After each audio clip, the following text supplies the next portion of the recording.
Dr. Ravi Sarpalli. Hope you are keeping healthy and safe. Today, virtually, each one of us is fighting against battle of battles. While we need to keep healthy, we also need to understand that employability is equally important. All the students and the budding freshers have to keep their employability intact. For this, constantly we all need to update and upgrade on the latest and emerging fields. Couple of days back, one of the students called me and said he's going for an interview. He said the company which he is going for an interview is working on blockchain technology. No offenses. I asked him to repeat. He again said blockchain technology. Blockchain, sir. Then I corrected him saying that it is not blockchain, it is called blockchain technology. He thanked for the correction and requested me to give a small overview of this blockchain technology. I tried explaining the concept using Q&A form. As this is going to be a placement time for many students and a lot of these freshers applying for various IT jobs, I'm sure this humble attempt would help them as well to understand the basic concepts of blockchain technology. Please do watch this conversation. Now let us hear this conversation. My first question to this boy, where do you save money? He said, it is in the bank. What if there is no bank, but you have to save money and transfer money to someone? He said, it is not possible. I said, blockchain can do the same without any physical bank. Blockchain can look like a virtual bank without any separate bank validating our transaction. The student said it is amazing. However, I raised a small issue in this case. Since it is going to be a digital currency, I can send the same currency coin to the two people simultaneously. This becomes a double spending issue, right? Blockchain can actually solve this problem by sending only one digital coin to only one person, and also validates whether that person who is sending this digital coin has the enough money or not. Then the student asks his first question, how does this process works? What is the process involved in blockchain technology? I attempted to explain this using Amazon service example. Let us assume Amazon service is like a blockchain network. Across the world, anybody can transact to anywhere. Any packet delivered to anywhere can be tracked using tracking ID. Each parcel is similar to a transaction on a blockchain network. A few parcels to be delivered to a particular city is bundled in a small bag. This small bag is called as a block in a blockchain. A few small bags going to a particular state are bundled in a big bundle and tagged to each other is called blockchain. So every block is connected to another block and each one knows the address of the other. Then the student said, oh, that's simple. How is the security implemented in this? Then I further explained with another example. A secret agent in India and another secret agent in Israel wants to exchange a secret Word document to each other through an online network. No hacker in between should be able to intercept this document. Both agencies should ensure that the Word document received actually from other agency but not from any other sources. Now, let us understand this whole concept. Both agents buy a physical lock. Each lock comes with a physical key. In computer terminology, lock is called as a public key and key is called as a private key. Lock model ID and its structure is published to the whole world. Anybody can see this ID and structure and the format of it. Then the student asked further, how do you explain this whole concept? So then I said, I'm going to explain 3 cases where you can see how digital signature works in each of these 3 cases. Now let us look at a case 1. Israel wants to send a Word document to India. Israel keeps this document in a box and uses the India's lock model and presses it. Now India can only open that lock as they have a private key. Even Israel cannot open once they have already pressed the lock. This is how the case 1 works. In cryptography terms, Israel uses India's public key and encrypts the document with that public key and sends the document to India. India uses its private key and decrypts that document using its private key and reads the document.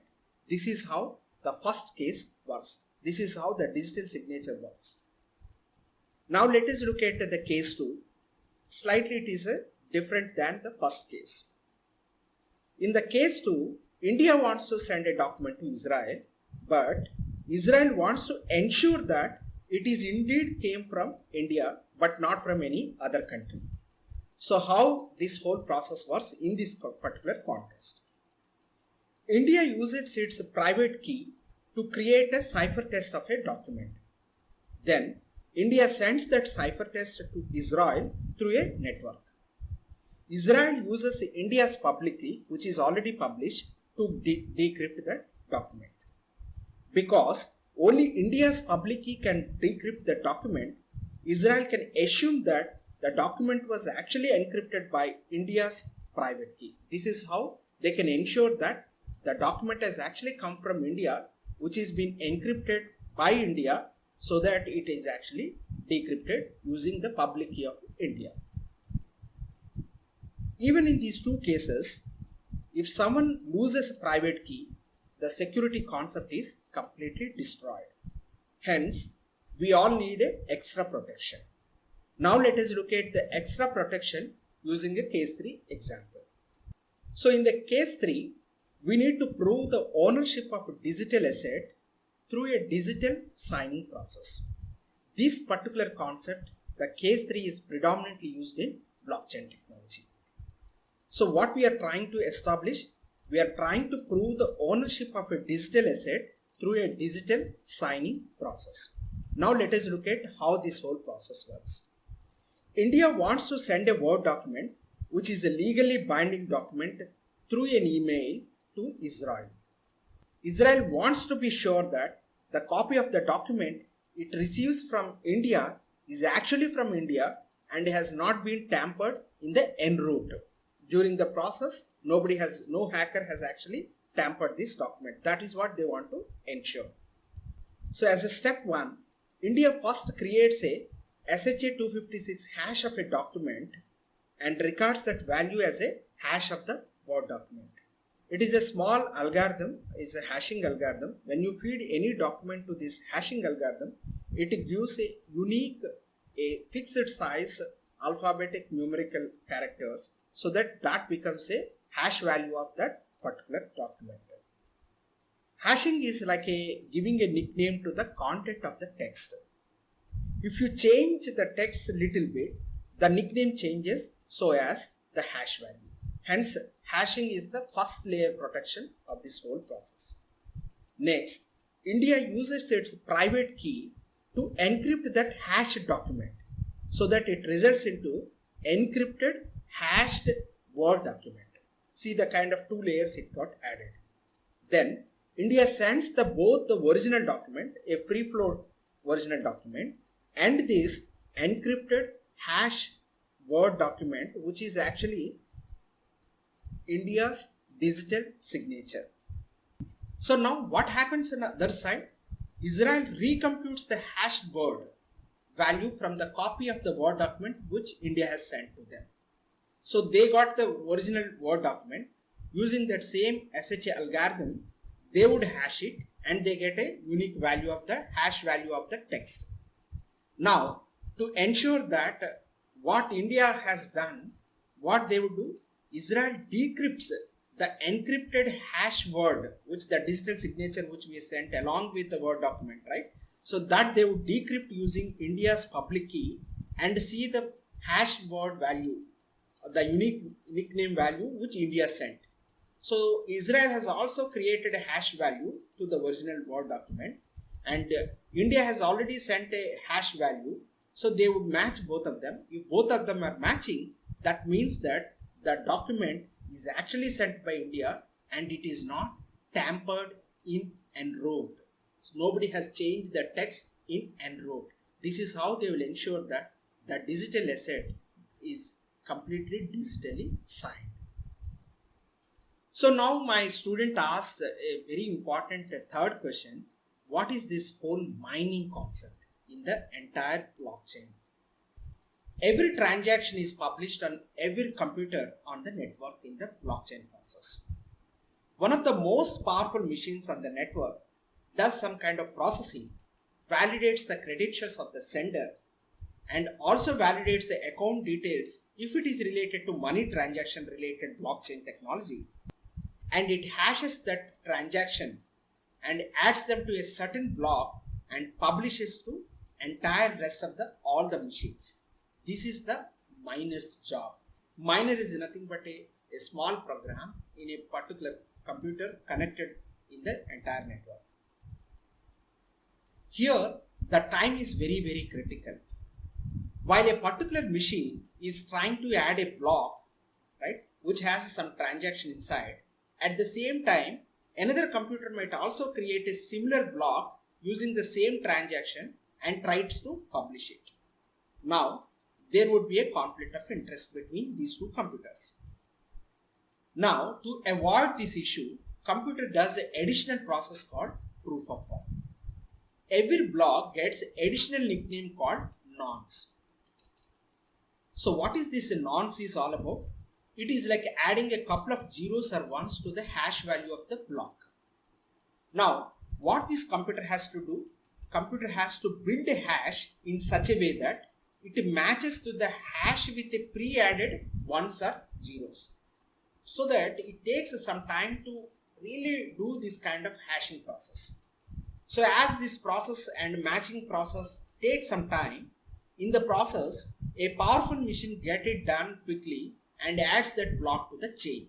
This way the conflict of resolution or the conflict of interest between two miner machines can be avoided. So my students, last question for the conversation: how does computer manage the millions of transactions? Because this is a whole network and so many people across the world would be doing multiple transactions on daily basis. How does this whole process works? So in this case, computer intelligently uses the concept of Merkle tree. So Merkle tree is nothing but it is a root of two other blocks. So it actually holds the address of two other blocks. Each root is connected to two blocks and the tree gets added up, right? So this concept reduces the issue of a disk space. When needed, if you want to traverse to a particular node or particular transaction, you can traverse through this complete tree and reach to the last leaf of the tree, which is actually the transaction, which is a kind of a transaction details, right? So in this whole process, a computer manages the disk very efficiently. At the same time, it holds the value of all the transactions across this whole blockchain network. Hope you got some familiarity on this blockchain concept, and I'm sure I think it is not a full implementation of the blockchain concept as such using some kind of code and so on, but I'm sure I will try my level best in my next video. I will try to explain this blockchain implementation using Python with a simple basic example, right? By then, I think hope you would have some kind of clarity on this emerging technology, blockchain. Blockchain is not just used in Bitcoin. Blockchain is not just used in cryptocurrency today. Now, blockchain is beyond financial world. Blockchain is beyond cryptocurrency. Blockchain is beyond Bitcoin. So it is widely accepted in the healthcare domain. It is widely accepted in the real estate. It is widely accepted in some kind of legal document processing, and where some kind of exchange, digital exchange is required, digital signatures are required, and it is going beyond the leaps and bounds. So every field, every domain is catching up on the blockchain technology. Hope I think you would all have some kind of familiarity on that and ensure that you really bring yourself to the core of these emerging technologies so that your employability is always uphold. Thank you so much for your patience listening. Signing off, Dr. Ravi Saripalli. If you are interested, you can join this Inspire to Innovate storytelling movement.